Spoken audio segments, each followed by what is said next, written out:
Aventureros, los amantes del misterio tenemos como uno de nuestros asuntos favoritos, y seguro que en algún momento de vuestra vida os ha llamado la atención el tema de los alienígenas en la antigüedad. Yo personalmente fue a raíz de los documentales de JJ Benítez de Planeta Encantado, cuando se establecían esas conexiones de Tassili con Egipto, con el cinturón de Orión, donde empezó a picar el gusanillo de toda esta materia. Y a pesar de que a lo largo de los años he ido virando, he creído que sí y luego he creído que no, es un tema que siempre me llama la atención. Y cuando hoy vais a cualquier librería y os encontráis con El secreto de los aliens, el nuevo libro del Titán que nos acompaña hoy en Desafío Viajero, desde luego que empezamos todos a salivar. Así que hoy, en Desafío Viajero, alienígenas en la antigüedad, uno de mis temas favoritos que hemos tocado muy poquito en el canal y que ya iba siendo hora de que lo trajéramos. ¿Listos? Comenzamos.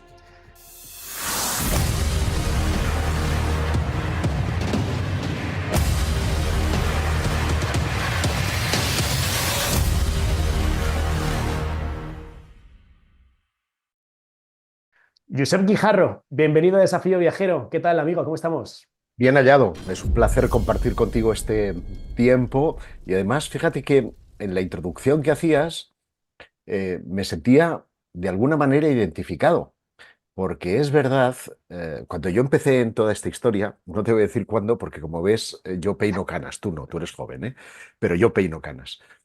Resulta que yo empecé leyendo, mi primer libro fue No es terrestre, de Peter Colosimo. Y a Qué él le bueno. siguieron autores como Peter Krasa, como Eric von Däniken, como Andreas Faber-Kaiser, como Salvador Freixedo, que hablaban precisamente de los ovnis. Luego veremos si son ovnis o no son ovnis en la antigüedad y sobre todo la teoría de lo que se ha dado a llamar los antiguos astronautas, ¿no? Ujú. Y, y claro, en esa época, estoy hablando que estos libros yo los descubrí en los 80, pero eran de una década antes, de los años 70, mediados de los 70, cuando irrumpieron en el mercado haciendo un boom en la cabeza de mucha gente, pues no era fácil que la gente viajara como lo hace ahora. Ahora es muy fácil viajar, pero en los 70 no lo era tanto. Y esos escritos, a veces incomprobables, nos ponían en el carro de la imaginación a volar precisamente por mundos insospechados, con la idea de que los extraterrestres habían sido en parte nuestros creadores y en parte los responsables de esta humanidad, ¿no? que nos ha tocado vivir. Pero a medida que te vas haciendo mayor y que tu espíritu racional también se asienta, dices, ¿cómo va a ser, yo qué sé, la lápida de Pacal, pues un señor que está pilotando un cohete? ¿O cómo van a necesitar los ovnis pistas como las de Nazca, ¿no? Y descubres que ha habido mucho de exageración, sobre todo cuando después tienes oportunidad de viajar a esos lugares que eran imposibles o te parecían imposibles entonces, te das cuenta que se ha exagerado tanto que al final ha desvirtuado un asunto que sí merece atención y que no hace falta exagerar para darse cuenta de que hay aspectos que no encajan ya no en nuestra historia, sino sobre todo en nuestra prehistoria, que pueden sustentar la idea de que unos antiguos seres vinieron a la Tierra y los consideramos dioses por lo que hicieron con nosotros, ¿no? Ujú, por supuesto. Desde luego que, como siempre, muy acertado en tus conclusiones, porque yo creo que a todos nos ha pasado eso. Los que hemos ido virando es precisamente porque cuántos argumentos se han establecido de todo tipo de índole y exagerados, como acabas de citar.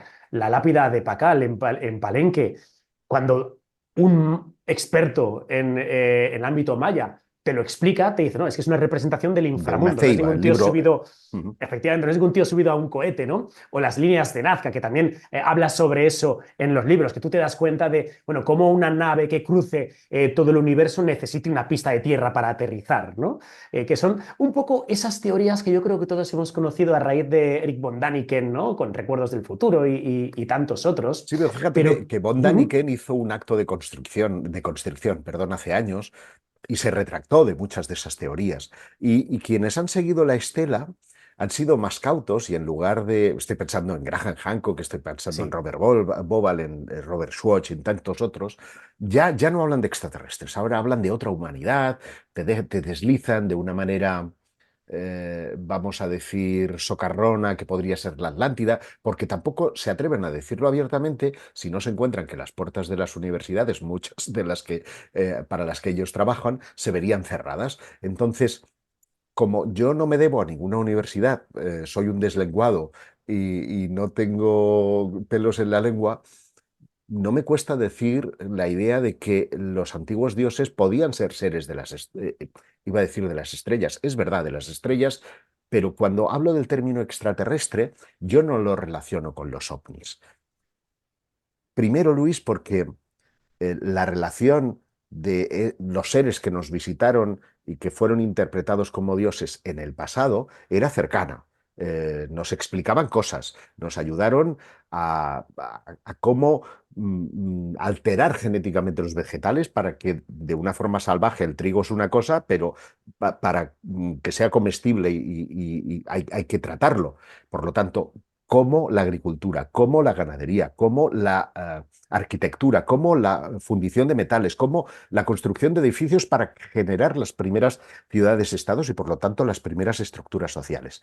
Eso que es una revolución y que da una ventaja con respecto a otras tribus que podían existir, sucede y es un hecho eh, um, incontestable. Otra cosa es que tú le concedas la, digamos, categoría de mito y luego analizaríamos qué es ese mito, o que le concedas una estructura real y tú pienses que alguien ha bajado del cielo, como ellos dicen, y le ha facilitado todos esos datos. Una cosa es eso y otra muy distinta, el de los ovnis que siguen jugando hoy, 2024, al gato y al ratón, no hay una conexión ni una comunicación. ¿Y por qué establecemos que una cosa es la otra? Porque entendemos, y esto la culpa es del cine, que los ovnis y los dioses proceden del mismo sitio, que es desde lo alto, desde el firmamento. Es que fíjate qué curioso porque has dado con un matiz que me quería guardar para el final, que luego si quieres lo tocamos otra vez, pero yo creo que es la disyuntiva de siempre. Cuando observamos que a lo largo del planeta y de manera descontextualizada en el espacio y el tiempo encontramos anomalías, por ejemplo, Pumapunku, el propio templo de la Esfinge, este tipo de lugares que en un principio no tendrían, no están muy contextualizados en la época en la que la ortodoxia, la arqueología oficial los ha determinado, podemos pensar dos opciones, o que efectivamente estas culturas fueron ayudadas por parte de esos seres extraterrestres, o que tal vez existió esa otra humanidad de la que se habla, que lo hemos hablado, como acabas de señalar, ¿no? Pues la propia Atlántida o una fuente común que estuvo más avanzada de lo que se pensaba para aquella época. Entonces parece que tenemos esas dos corrientes. La corriente de es que les enseñaron los extraterrestres o la corriente de es que hubo una cultura muy avanzada que pudo servir como fuente común para otras del resto del planeta. Pero sin embargo, cuando coges el título de tu libro, pones El secreto de los Sí, aliens. Aún sí, así, del texto del libro, yo veo que muchas veces te vas por el, bueno, esto no tiene nada que ver con alienígenas, cuidado. sí, porque en el fondo es una excusa para explicar viajes, para explicar historia y para ponerte en el espejo de un montón de anomalías históricas. Lo has dicho muy bien.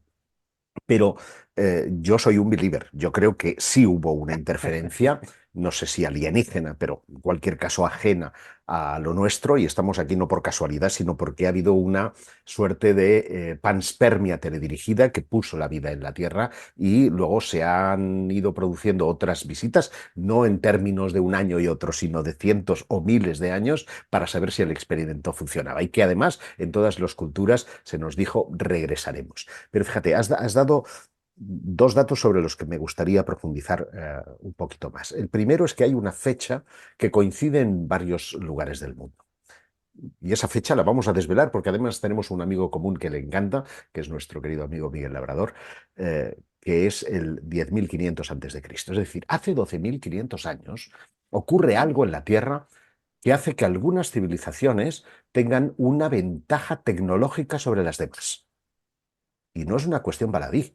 Es decir, mientras en Gran Bretaña, mientras en el Reino Unido se estaba levantando Stonehenge, en Egipto En esa misma época, que es el reinado del faraón Kefren, ya se estaban fabricando pirámides.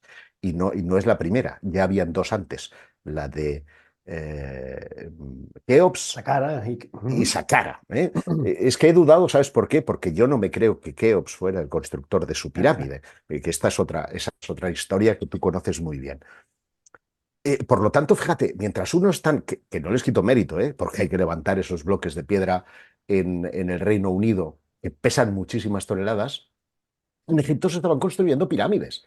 ¿Las levantaron los extraterrestres? Naturalmente que no, las levantaron los egipcios. Y las levantaron los egipcios para marcar un hito que de nuevo nos sitúa en ese 10.500 antes de Cristo. ¿En qué me baso? Mira, hay un colega que se llama Robert Schwartz, él es geólogo de la Universidad de Oxford, que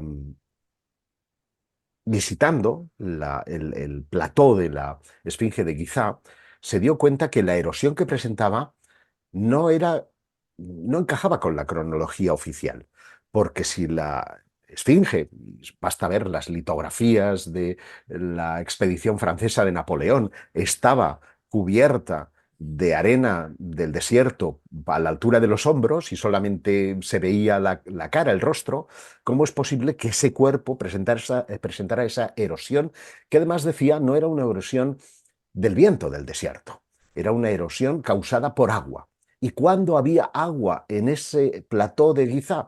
Pues él calculaba que alrededor de 12.500 años atrás, en el 10.500 antes de Cristo. De hecho, yo el libro lo empiezo hablando de algo que a mí me hizo estallar la cabeza en abril de 2022, cuando visité el desierto occidental de Egipto, en compañía del buen amigo y antropólogo, doctor en antropología, Yasser El-Laifi, y me describe un par de cuevas que están entre Argelia y Egipto, en unos abrigos, más que cuevas son abrigos rocosos, en los que hay un montón de eh, digamos, figuras pintadas. En esas figuras tú puedes encontrar jirafas, leones, toda una fauna que no es propia de un desierto. ¿Por qué? Porque aquello era un vergel hace 10.500 años. Y lo que sostiene es que esas civilizaciones esas tribus más que civilizaciones, fueron migrando hacia el este en la misma medida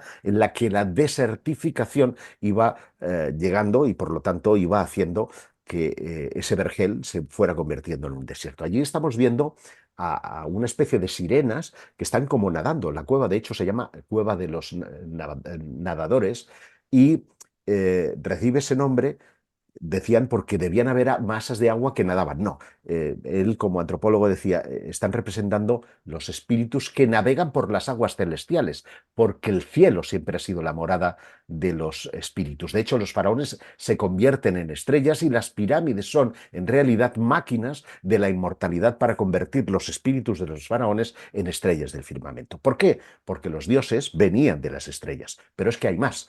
Es que en una de las escenas se llama La cueva de los monstruos, de las bestias, perdón, vas a encontrar una escena que yo reproduzco en el libro, que es un señor que está con una maza, con su mano derecha levantada, con una maza, como atizando a otro ser que está boca abajo, es decir, está muerto, así se representa en la prehistoria de los muertos, y es exactamente la misma escena que 3.000 años después supone el primer registro escrito de la historia de Egipto, la estela del faraón Narmer o Menes, perdón, en el que estamos viendo a Menes con una Mm. maza agarrando al enemigo del pelo, ¿no? Que está de rodillas, pues rendido a la magnificencia del faraón. Y se considera que eso representa la unión del Alto y el Bajo Egipto. Y la pregunta que me hago es, entonces, Menes, Narmer, ¿es un mito? Porque si ya estaba representado 3.000 años antes, ¿qué nos dice que está representando un episodio histórico real? ¿Está representando algo más? ¿Está representando esa fuerza de ese mito? ¿Ha pasado a lo largo de 3.000 años de historia? Si es así, ¿es Menes el primer faraón? ¿O tenemos que hacer caso al canon de Turín o a las representaciones de Abidos que nos muestran una serie de seres que miles de años antes gobernaron en Egipto y que procedían de las estrellas. Hablo de los Em-Suhor, de los compañeros de Horus. Y ese es otro de los grandes enigmas que nos permiten abordarlos desde una perspectiva, vamos a llamarle extraterrestre, desde una perspectiva de que esos dioses en realidad no eran figuraciones abstractas, sino gente real, mitad humanos y mitad otra cosa. Por eso, en tu obra reflejas muy bien, ¿no?, las distintas teorías de la panspermia, el diseño inteligente o la casualidad directamente. Eh, Hace unos días, pues para ponerme un poco al día con esto de que quiero ver la nueva película de alguien y tal, me vi pues, a Prometheus, ¿no? Wow. Que parece el inicio es clavado a la teoría de los antiguos astronautas. Es que estamos hablando de, pues, un ser extraterrestre que pone de alguna forma, de manera figurada, la semilla de la vida y que gracias a esa intervención nacería el ser humano con su propia inteligencia. La teoría de la panspermia iría por ahí, de que habría una intervención extraterrestre que o bien crearía al ser humano o bien le dotaría de esa inteligencia, de esa conciencia. ¿Estamos hablando de eso? Qué buena pregunta, Luis. Mira, me has puesto hasta los pelos como escarpias, porque sí, efectivamente, a pesar de que cuando tú a los científicos les hablas de panspermia, ellos creen en meteoritos, creen en la fortuna, el premio Nobel que diseñó esta teoría, se llama Francis Crick, eh, hablaba de panspermia teledirigida, que es algo que se olvida. Y él decía que el ADN humano es tan complejo que daba la sensación de que habría sido teletransportado, es decir, transportado desde un lugar lejano en microcápsulas que Ujú. habrían sido esparcidas por el universo al azar, pero con la debida protección para que llegaran a un mundo y se pudieran desarrollar.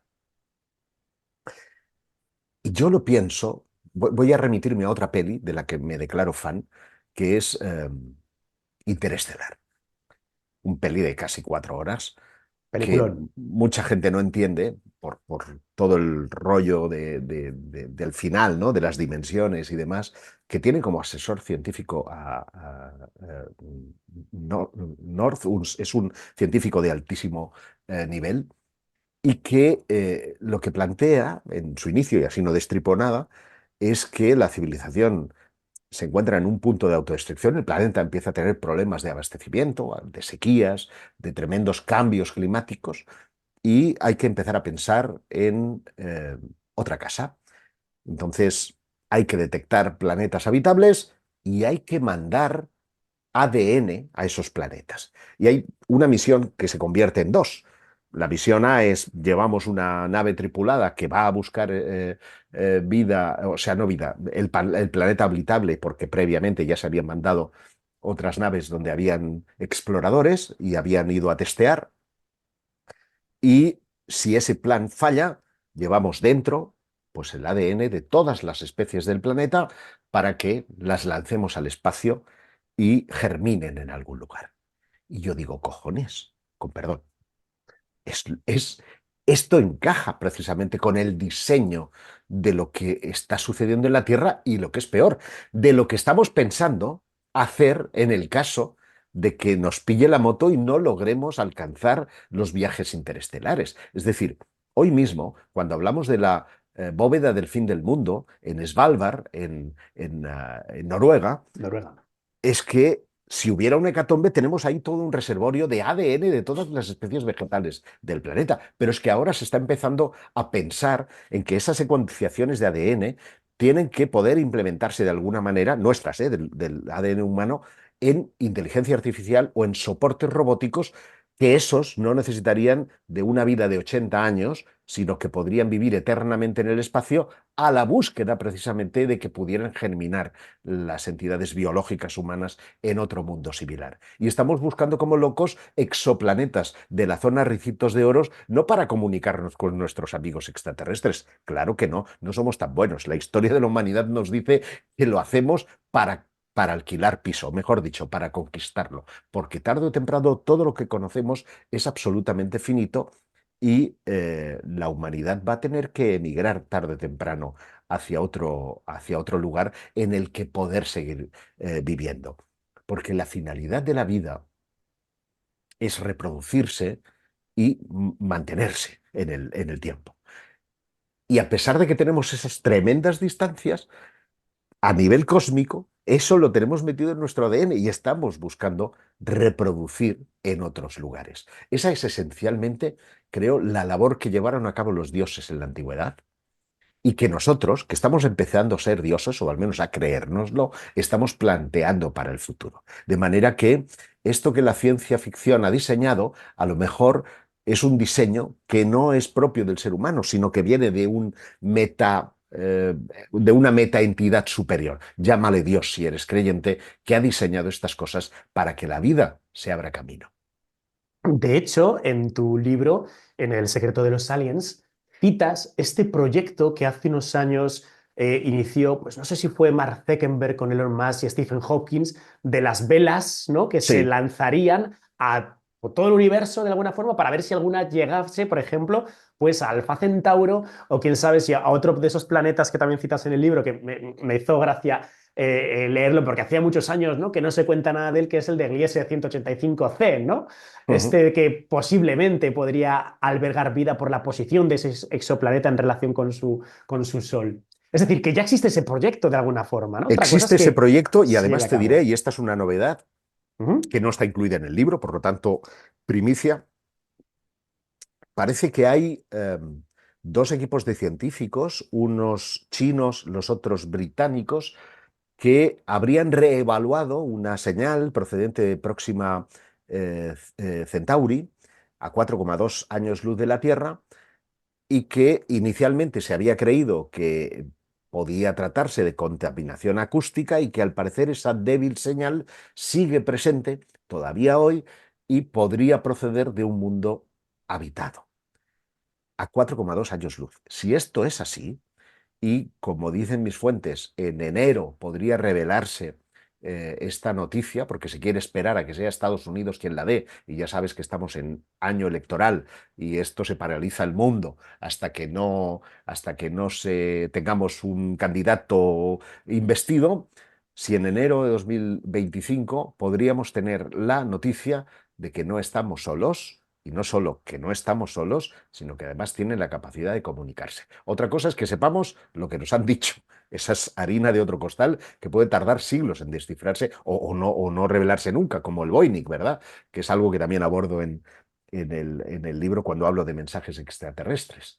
Claro, uno de los problemas que planteas es la comunicación, ¿no? Porque si pensamos nosotros en cuando enviamos la Voyager 1 con ese disco, con el Sounds of Earth, ¿no? Donde aparecen saludos en todos los idiomas, música, aparece Mozart, Vivaldi, está Chuck Berry, es decir, Hasta los Beatles. hasta los Beatles, ¿no? Qué es la Tierra? ¿Cómo es el mundo? Y va en un CD, claro.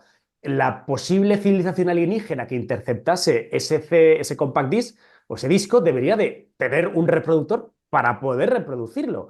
Que no Eh, se lo han puesto además. Bueno, exactamente. vamos mejorando, porque ahora sabes que hace 2 lunes se mandó a Europa una misión que se llama Europa Clipper, que también contiene un mensaje, y han Europa, el dibujado. satélite, ¿no? Para que todo el mundo lo Sí, el tenga en satélite de cuenta. Júpiter. Sí, es verdad que a veces Ajá. doy por supuesto muchas cosas. Pero sí, hablo del satélite de Júpiter, eh, que los científicos creen que debajo de esa superficie helada pues pueden haber océanos donde puede haber vida bacteriana, pues han mandado allí una sonda con 103 mensajes de forma de audio, es decir, no, se han curado en salud, no han puesto reproductor, pero han dicho, vamos a poner la forma de audio de la palabra agua en 103 idiomas.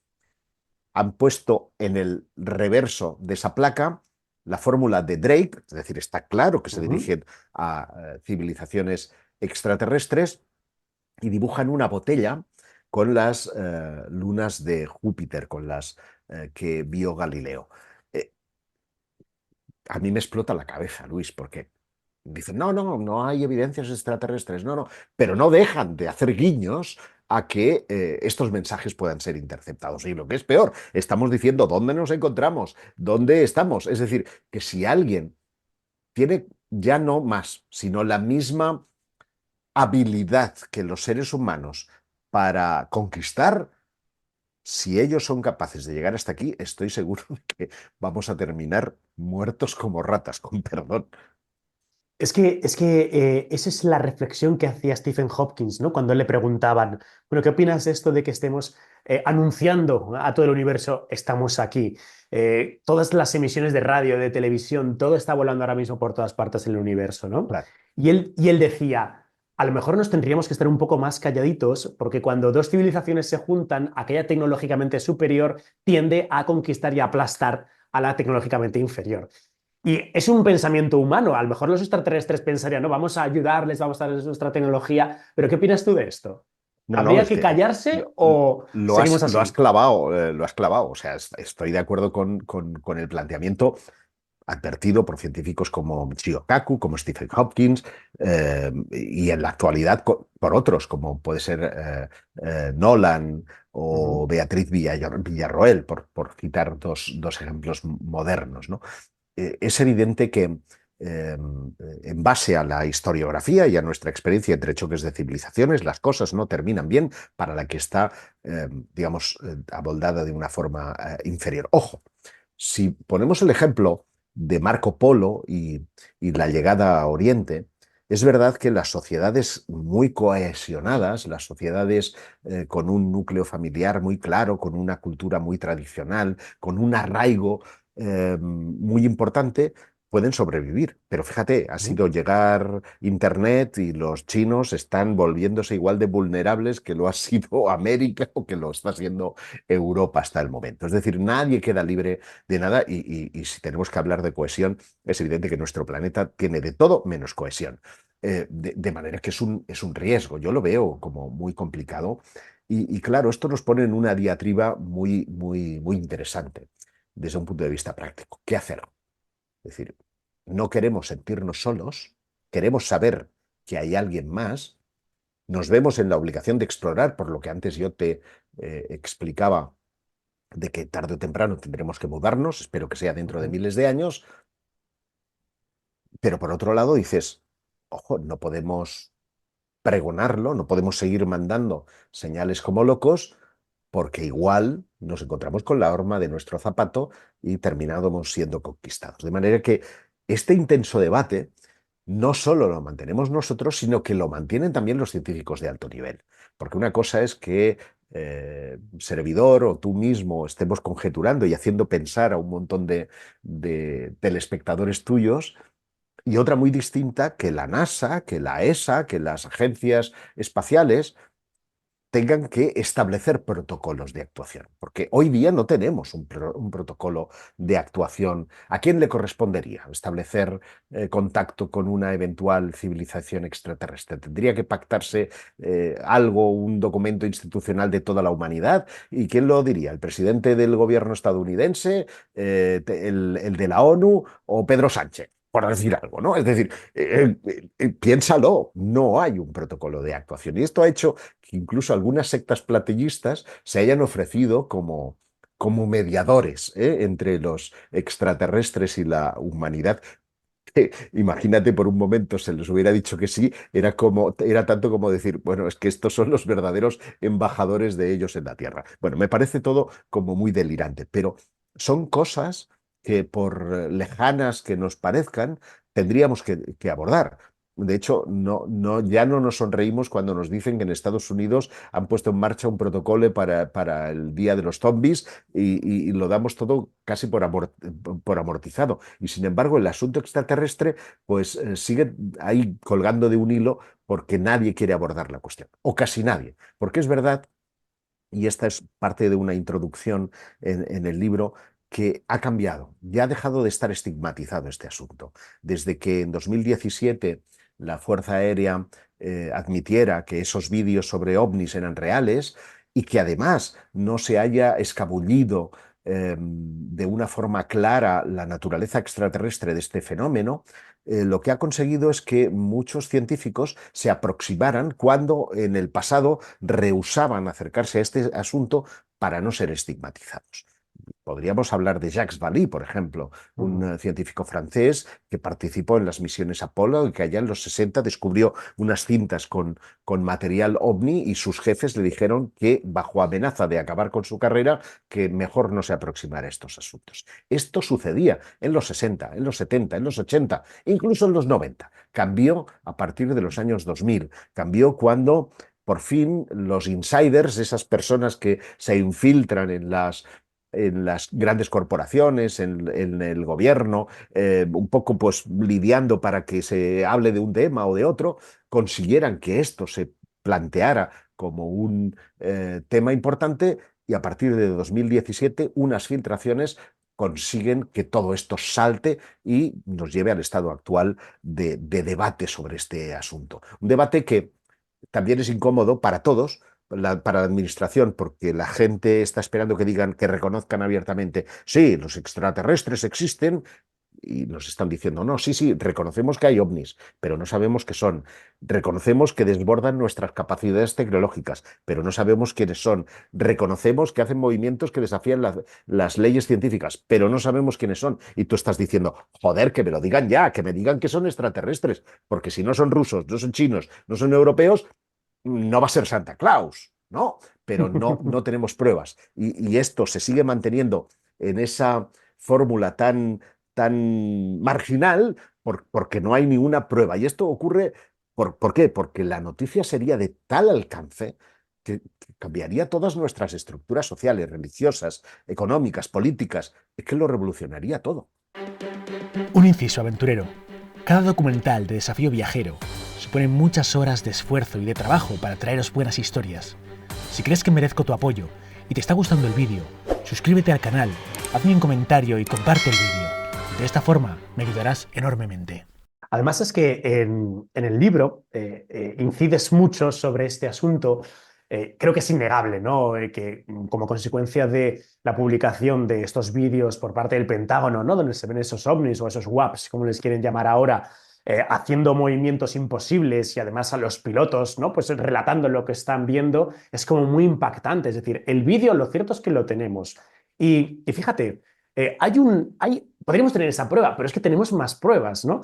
En tu libro también tocas una de esas que yo siempre he tenido mucho cariño, pues por cómo es la historia, que es la famosa, la señal wow. ¡Hala, wow! Seguro que hay mucha gente que no sabe muy bien esto qué es esto de la señal wow y por qué lo podríamos considerar como una prueba de una señal extraterrestre. Bueno, porque de hecho es una señal que no se ha podido refutar, no se ha podido decir que no sea extraterrestre. Ocurrió en 1977, cuando un ingeniero de los que estaba en el radiotelescopio de Arecibo, tristemente demolido, porque se está cayendo a pedazos. Esto es algo que también me resulta algo triste, ¿no? Porque se invierte mucha pasta en ciencia, pero en alguna ciencia, a veces muy especulativa, pero no en este tipo de historias que sería tan interesante. Y resultó que, bueno, saltan todas las alarmas y la impresora escupe un mensaje en el que él señala con rotulador unas 5 letras y la palabra wow, porque equivale al mensaje que había estado recibiendo y que procedía de una zona del cielo que estaba siendo explorada, pero el radiotelescopio entonces no estaba diseñado para detenerse en el caso de un positivo. De manera que el telescopio siguió su barrido y cuando regresó a esa zona ya no estaba esa señal. Nunca se ha podido determinar si esa señal procedía de un mundo ajeno o era en realidad, como después ha pasado otras tantísimas veces, de contaminación humana. Han habido varios intentos para tratar de explicarla y todos ellos han resultado refutados. Entre ellos había un científico que se llamaba Paris, que aseguró que podía tratarse del paso de un cometa que pudo interferir, porque está claro que el mensaje no procedía del planeta Tierra, que era externo y que además era una señal por así decirlo, que obraba dentro de la frecuencia del hidrógeno, que es la elegida para que, como elemento más común del universo, para que una eventual civilización transmitiera un determinado señal. Lo que dice lo ignoramos. Podríamos tardar siglos en saber qué es lo que dice. Ni nadie se ha puesto a trabajar en ello. Bueno, mentira. Hay unos científicos rusos que han sacado tal, eh, tal interpretación, tan delirante, que yo no me atreví a colocarla en el libro porque me ¿Qué parecía decían? A ver, cuéntanos tan lo que decía friki. esta No, gente. no quisiera faltar a la verdad, pero era una especie de mensaje trascendente que procedía de una civilización extraterrestre y eran tales las charaduras que dije, no, no, esto es imposible. Además, no era en una publicación científica, era algo así como en una zona gris, ¿no? Y yo huí de la especulación. Pero sí es cierto que cualquier intento por interpretar esa señal, de momento no ha podido refutarse y por lo tanto sigue estando ahí como entre las señales extraterrestres que jamás han podido ser interpretadas. Yo me imagino que a Jerry Einstein, ¿no? Este Exacto, Ekman. ingeniero, ¿no? Se le dio de caer el café directamente cuando vio eso. Además es que es muy gráfico porque las Lo refleja señales... muy bien la película Contact, Sí, que sí, a sí, pesar sí, de ser sí. un clásico, a mí me sigue Ujú. emocionando porque cuando tú estás con Judy Foster ahí, ¿no? Viéndola con sus cascos puestos y que de repente escuchas el brum, brum, brum, pues eso debió ser igual cuando este ingeniero de repente escucha aquello y dice, perdona, ¿qué está pasando? Y deben tirarlo todo para ver lo que está escupiendo la impresora, ¿no? Sí, sí, sí. Además es muy gráfico, ¿no? Porque con un rotulador rojo le redondea, ¿no? Y escribe Ujú. wow, ¿no? Que es como muy impactante. Fíjate, si cogemos la portada de tu libro, pues aquí nos sale uno de los míticos, uno de los clásicos, ¿no? Pues tal vez uno de los egipcios más misteriosos, ¿no? Amenofis IV, alias Akenatón. Akenatón, el disco solar, muchos lo han querido ver pues con eso, con ese rostro, con esos rasgos casi semi-reptilianos, una cara muy alargada, unas extremidades muy, muy, muy, muy largas, ¿no? Eh, Akenatón, el disco solar, ¿esto tiene algo que ver con la teoría de los antiguos astronautas? Tiene mucho que ver, porque de hecho cuando estaba en Egipto, un egiptólogo amigo me decía, si tú quieres ovnis de verdad, tienes que ir a Tell el Amarna, déjate de buscar yo qué sé, en lo típico, ¿no? Que es las pirámides o a los jeroglíficos, que hay, los hay muchos, en Abidos, por ejemplo, que son impactantes, pero tienen su Ujú. explicación. Pero lo de Tell el Amarna es punto y aparte, porque efectivamente Amenofis IV es un individuo muy, muy, muy particular. No estoy diciendo que sea extraterrestre porque se le han hecho pruebas eh, genéticas y es perfectamente humano, pero un humano muy especial. Y estaría dentro de la categoría de lo que yo llamaría personajes históricos contactados. Me explico. Amenofis IV se va de cacería del león y de repente, en lo alto de una colina, tiene una visión de un disco eh, muy luminoso y él siente en su cabeza un determinado mensaje. Total, que aquella experiencia para él es tan brutal, es tan transformadora, que decide protagonizar la primera revolución monoteísta de la historia y despoja de todos sus derechos, de todos sus eh, valores económicos y posesiones arquitectónicas a los sacerdotes de Tebas, que eran como el Vaticano, para entendernos, eran la hostia, y implanta una nueva religión monoteísta dedicada al disco solar, a Ra, que no es Ra, sino que era un ser que hasta entonces era representado como un ser de piel azulada y que pasará a partir de entonces a ser representado como un sol del que salen unos rayos que terminan en una especie de manitas que cuando están cerca del faraón o de su esposa, nada menos que Nefertiti, la guapa Nefertiti, terminan convirtiéndose en manitas, ¿no? Como tocándole a ellos como sus embajadores en la tierra. Y efectivamente, ese eh, eh, Ra acabará siendo Atón y él pasará a ser de Amenofis IV a Akenatón, el que es útil a Atón, el que es útil al Sol. y a partir de entonces él y su esposa Nefertiti serán los emisarios de ese sol en la tierra. Pero fíjate que es curioso, porque él quiere hacer una capital para su nuevo dios, igual que lo tenían otros dioses en la antigüedad. Y el lugar que elige no lo elige él, lo elige el dios, porque le dice, construye aquí, y construye en Tell el Amarna. De hecho, Tell el Amarna, cuando tú lo visitas ahora, es como la zona cero de una explosión atómica. No queda nada.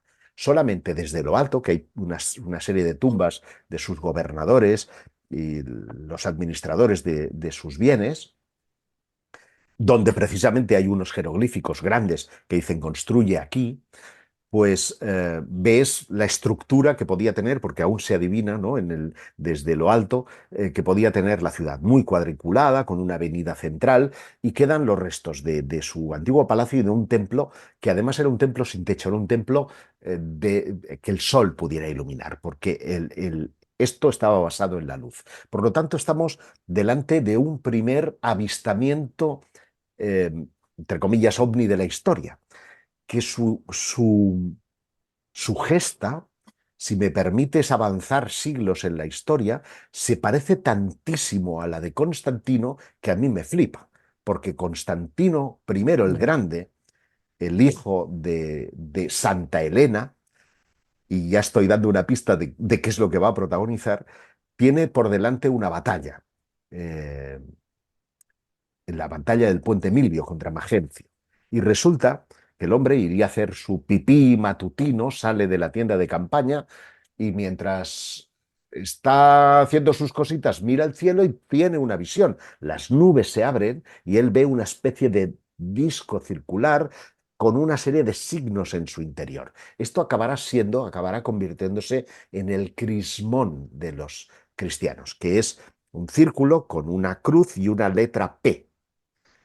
Él nota en su cabeza, igual que le pasó a Akenatón, un mensaje que él entiende en latín, in hoc signus vincit, es decir, con este signo vencerás. Y lo que hace es cambiar sus águilas imperiales, que eran, porque él era sacerdote del Sol Invictus, hace cambiar sus águilas imperiales por ese signo. Imagínate a los romanicos todos haciendo artesanías a las 7 de la mañana para poner eso en los estandartes. Y termina ganando. ¿Qué ocurre? Que se convierte al cristianismo. Y con ello a Santa Helena, que será precisamente quien busque en Tierra Santa las principales reliquias de Cristo para convertir el imperio al cristianismo. Es decir, somos en parte cristianos porque esa inquina que Roma tenía contra los cristianos desaparece a raíz de una visión en los cielos. Y eso me lleva a mí a preguntarme hasta qué punto la injerencia de este fenómeno no ha estado manipulando desde la sombra buena parte de las acciones de la humanidad y especialmente de sus gobernantes en base a sus creencias. Y esto me parece flipante, porque nos da una visión y un empaque del fenómeno desde una esencia que a menudo es denostada por parte de todos, que es la esencia espiritual. Las creencias tienen una dimensión extremadamente importante y lo demuestran precisamente acciones como las de Akenatón o la de Constantino o muchas otras que se han dado a lo largo de la historia. Por ejemplo, reproduzco ahí un fenómeno medieval que es el de Nuremberg, en el que el cielo aparecen un montón de esferas redondeadas, de palos, de reflejos en el sol. Algunos de ellos descienden y caen, incendian la campiña. Es decir, no estamos hablando de una visión alucinógena, no, estamos hablando de cosas que dejaron una impronta real en el firmamento y en el suelo. En tu obra repasas muy bien algunos sucesos en el ámbito religioso que han podido ser, no sé si confundidos o interpretados como la divinidad o una experiencia mariana o análogos. Por ejemplo, el caso de Fátima, que Uh-huh. tal vez es de los más evidentes, ¿no? Esa famosa danza del sol que 40.000 personas la ven. Y vamos a ver, o sea, el sol no se puede mover como cuentan las crónicas que se movía y por supuesto que cuando leemos las manifestaciones, las declaraciones de Lucía, por ejemplo, lejos está esa visión que ella tiene de lo que después vemos en la estatua de la Virgen de Fátima. Por eso te pregunto, Josep, Eh, ¿Qué fenómenos o qué divinidades has podido detectar a lo largo del mundo que han sido confundidos como tales, como divinidades, cuando a lo mejor estamos hablando de una experiencia extraterrestre? Pues mira, desde lo más antiguo, que podrían ser Enil, Enki o muchos de los dioses sumerios, de esos Anunnaki, que significa literalmente aquellos que bajaron del cielo, a los Tuatha de Danann irlandeses, que un 1 de mayo bajaron del cielo en barcos que soltaban humo, lo dicen así las crónicas, por citar a Quetzalcóatl, a Osiris, a tantísimos seres que fueron convertidos en dioses. Y esto ha sido una tradición que se ha ido manteniendo en el tiempo hasta también llegar al mundo cristiano.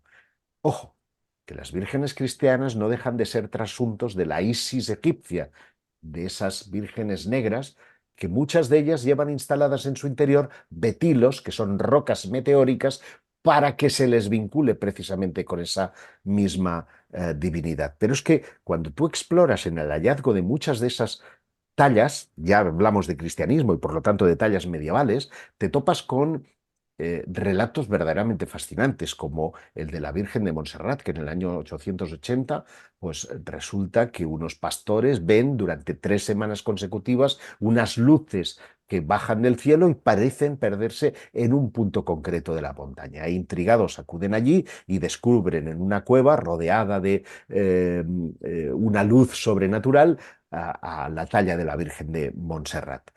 Este mismo relato se produce unos cuantos años, unos cuantos siglos más tarde, en el siglo XVI, si ahora la memoria no me traiciona, cuando resulta que un notario de Olesa de Montserrat, entonces los curas hacían las veces de notario, escribe un acta en el que da fe que durante 1 hora diversos vecinos del pueblo vieron unas luminarias descender sobre la montaña de Montserrat e iluminar de una forma particular ese lugar donde después estaría la Santa Cova. Es decir, esto lo vamos a encontrar de forma reiterada en determinados lugares que curiosamente han tenido siempre eh, una pátina de sagrado, han tenido una pátina de tradición que se pierde en la noche de los tiempos, de que algo allí sucedía, como que se abre un portal entre un mundo visible y otro invisible, y esto nos hace pensar que a lo mejor lo que yo llamo alienígena podría ser extraterrestre desde el punto de vista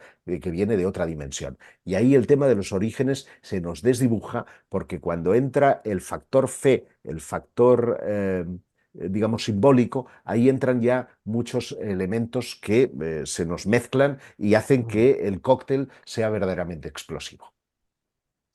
La verdad es que escuchándote, ¿no? y leyéndote, y sobre todo pues viendo tus reportajes, ¿no? de la serie Extraterrestres, que ahora nos contarás un poco, ¿no? cuál es el germen de este libro. Hay un tema que yo me planteo y que muchas veces me pongo como abogado del diablo de la teoría de los antiguos astronautas. Por ejemplo, ¿no? Pensamos en Tassili, en esos Ujú. cabezas redondas. Algunos de ellos parece que lleven botas, parece que lleven guantes y casi da la sensación de que lleven una especie casi de bombona de oxígeno detrás o Sí. análogos, ¿no? Pensamos, por ejemplo, en el famoso astronauta de Nazca, saludando también con esa especie de escafandra. Claro, automáticamente nuestro inconsciente dice, estoy viendo un astronauta, pero porque yo sé cómo es un astronauta. Pero si Mozart lo hubiese visto, a saber qué habría visto, qué habría pensado él que era aquello, ¿no? Por eso me pregunto, ¿cuántas veces lo que vemos representado o lo que pensamos que son extraterrestres o astronautas en la antigüedad no son máscaras, no son chamanes? ¿Cómo diferenciar lo que sería algún tipo de vestimenta ritual a Qué algo que bueno, realmente qué, venga fuera de qué- la Tierra? qué bueno, Luis. Muy buenas preguntas, porque me gusta además que me pongan contra las cuerdas, y esta es una de las preguntas de las que te ponen contra las cuerdas, ¿no?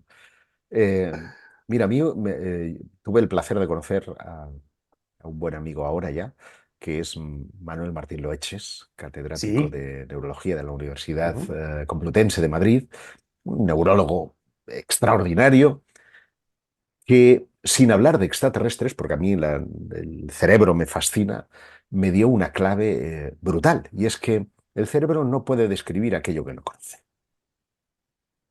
Cuando Lucia dos Santos tiene su visión de la Virgen, ella no sabe qué es la Virgen. La Virgen se la ponen los curas en Pontevedra. Ella describe una señora de blanco vestida con lo que le parece una especie de batín de esos acolchados, que tenía una luz en el pecho que terminará convirtiéndose en el Sagrado Corazón de Jesús, y una especie de casco luminoso que los curas transforman en el halo de santidad de los santos. Ella ve una señora, no está viendo. Y ni siquiera estoy seguro de que las palabras que utilizó para describir a esa señora fueran fieles a la realidad. Y acudo a mi experiencia como ufólogo, digamos, contemporáneo, cuando yo hablo con testigos y me dicen, no, pues como una cafetera o como una sandía invertida, o como... están acudiendo a símiles para describir algo que es indescriptible porque no está en tu código y que necesitas palabras para poder describir. Por lo tanto, es verdad que esas relaciones son pareidolias que nosotros establecemos porque ¿qué sentido tiene que llevaran cascos? ¿Van a necesitar cascos los extraterrestres para venir a la Tierra o bombonas de oxígeno, como se ha sugerido con el famoso bolsito, que también doy algunas claves al respecto, que podía ser el aparato que llevan los astronautas para subir a las Apolos? No, es que tú, que has establecido que son extraterrestres, por lo tanto entidades biológicas que vienen de otro planeta y pueden tener dificultades para respirar, les pones aquello que tú utilizarías porque conoces y tienes establecido en tus conexiones neuronales que utilizarías para ir a la Luna, pero no tiene por qué ser la realidad. Por lo tanto, hay un déficit entre lo que nos expresa el cerebro y lo que es la realidad. Pero también te digo que cuando hablamos de cultos cargo, se suele ser bastante fiel a la realidad. Me explico, ¿qué es esto de los cultos cargo? Mira, durante la Segunda Guerra Mundial, eh, las tropas estadounidenses que iban dirección al Japón, pues pusieron varios puntos de abastecimiento y comunicación en islas de la Polinesia. Por ejemplo, Vanuatu es una de ellas donde habían tribus no contactadas, es decir, seres humanos que no habían visto en su vida a un hombre blanco. Y de repente ven unas naves que se acercan por el mar, otras que vienen desde los cielos, hay pistas de aterrizaje, soldados que a las 7 de la mañana están subiendo y bajando la bandera y tocando diana con unos M16 colocados en el hombro. Aquellos tíos no entienden nada. Lo único que sí saben es que aquellos aviones dejan unas cajas que están repletas de latas, de tabaco, de chocolate, y que algunos de esos soldados, cuando les ven, les dicen, ¿quieres? ¿Quieres? Y los tíos que antes tenían que estar cazando como locos para hoy he cazado, he como, y no vuelvo a cazar hasta dentro de 4 días, o las mujeres que les recolectaban algunos frutos, pues aquellos les daban chocolate, les daban tabaco, les daban atún, les daban de todo, les daban conservas, y aquello era magnífico. ¿Qué ocurre? Pues que el alto mando dice, cambiamos de emplazamiento, nos vamos. Y se van a otro lugar o simplemente regresan a casa. Y aquellos tíos se quedan sin tabaco, sin latas y sin nada. ¿Qué hacen? Siguen manteniendo limpias las pistas de aterrizaje. Construyen aviones de paja, se tatúan las letras USAF, que son las que veían en el pecho.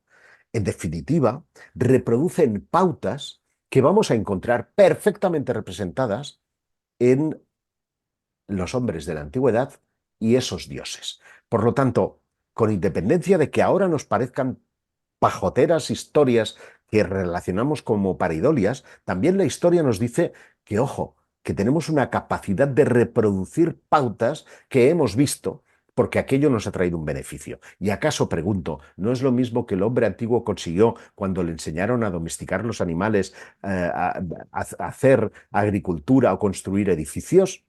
Ahí lo dejo. Qué bueno, es que el tema de los cultos cargo hayas dado con uno de mis favoritos. Aventureros, os voy a dejar el enlace donde podéis haceros con El secreto de los aliens, la nueva obra de Josep Guijarro que está en todas las librerías.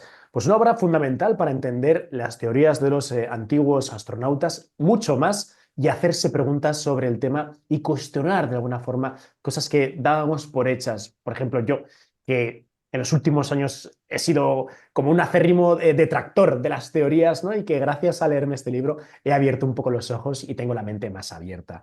Os voy a dejar el enlace, pero muy, muy, muy recomendable.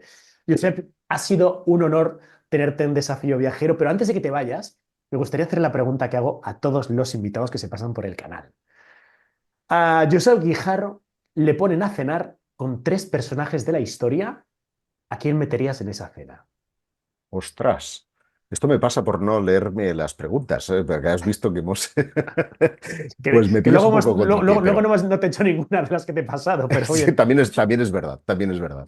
Pero fíjate, me pones en un brete. Yo te diría que una de ellas, porque es un personaje que me fascina, sería sin duda Jesús, Jesús de Nazaret. No soy religioso, pero entiendo que ha sido un personaje capital en la historia de la humanidad, o al menos en una parte de la historia de la humanidad, y me parece altamente significativo. Eh, un segundo personaje, posiblemente más contemporáneo, tenga que ver con Howard Carter, la gesta de encontrar la tumba de Tutankamón me parece fascinante para conocer 1000 detalles que me apasionarían de ese célebre descubrimiento. Y seguramente como personaje histórico, eh, pues no sé, un tercer personaje histórico, cuál pudiera ser, pero tal vez alguno de los presidentes de gobierno de la República Española, porque han habido elementos de ese periodo que me resultan muy cautivadores. eh, Como por ejemplo Prim podría ser uno de esos personajes que, sabes, tuvo una muerte un tanto particular, irresoluta hoy por Misteriosa. hoy, y que creo podría ser fascinante conocer. Pues, Josep, que muchísimas gracias por haber estado este ratito con nosotros. Y nada, te dejo las últimas palabras para que te despidas. Nada, al contrario, ha sido un placer pues compartir este ratito con tus viajeros, conocerte, no te conocía así en persona, aunque haya la distancia o las cámaras de por medio, y espero que podamos hacer cosas juntos porque de verdad siento una sintonía muy especial. Así que muchísimas gracias por la invitación y estáis invitados. Pues muchas gracias, aventureros, como siempre, muy agradecido de que hayáis estado este ratito en Desafío Viajero. Continuamos el próximo domingo con nuestro viaje por Egipto. Hasta la vista, aventureros.